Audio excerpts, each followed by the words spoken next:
வணக்கம் மக்களே, எல்லோரும் எப்படி இருக்கீங்க? நாம் இன்றைக்கி கடத்தூர் தான் வந்திருக்கோம். என்னென்னா எங்கள் அப்பாவுக்கு திவசம், அதுக்காக பூஜை பொருள் வாங்கலாங்கிறதுக்காக வந்திருக்கோம். இதே 2 மாதத்துக்கு முன்னாடி எங்கள் மாமனாருக்கும் திவசம் வந்தது. இங்கே தான் பொருள்லாம் வாங்கினோம். அந்த வீடியோ என்னால் போட முடியல. இப்போ அப்பாவுக்கு வந்திருக்கோம். நாட்டு மருந்து கடைக்கு தான் வந்திருக்கோம். எல்லா பொருளுமே ஒரே இடத்துலையே கிடச்சிது. குவாலிட்டியாகவும் இருந்தது.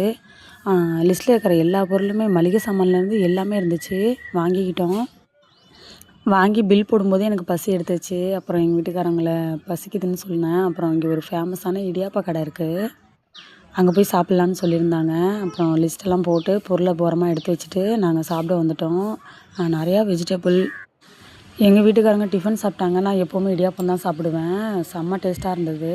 அப்புறம் இதை சாப்பிட்டு முடிச்சதுக்கப்புறம் மறுபடியும் அப்பாவுக்கு ட்ரெஸ் எடுக்கலாம் அப்படின்னு சொல்லி போயிருந்தோம். அப்பாவுக்கு ஒன்று எடுக்கணும். அப்புறம் அந்த பூஜை பண்ணுறாங்கள்ல, அந்த சுவாமிக்கு ஒன்று எடுக்கணும். 2 பேருக்குமே வேஷ்டி சட்டை தான் எடுத்திருந்தோம். எடுத்து முடிச்சுட்டு அப்புறம் கடத்தூர்லேருந்து எப்படியோ வெளியாயிட்டோம். அவ்வளோ கூட்டமாக இருந்துச்சு.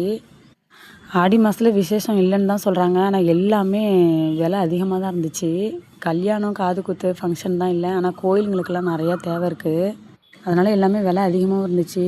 கடத்தூரும் கூட்டமாக இருந்துச்சு. அது எல்லா பொருளும் வாங்கி வச்சுட்டு அப்புறம் பசங்களுக்கு ஃப்ரைட் ரைஸ் கேட்டிருந்தாங்க. அதையும் வாங்கிட்டு நேராக வீட்டுக்கு போயிட்டோம். இந்த வீடியோ பிடிச்சிருந்தா லைக், ஷேர், கமெண்ட் பண்ணுங்கள். அடுத்த திவசத்துக்கு என்ன பண்ணணும்னு அடுத்த வீடியோவில் பார்க்கலாம்.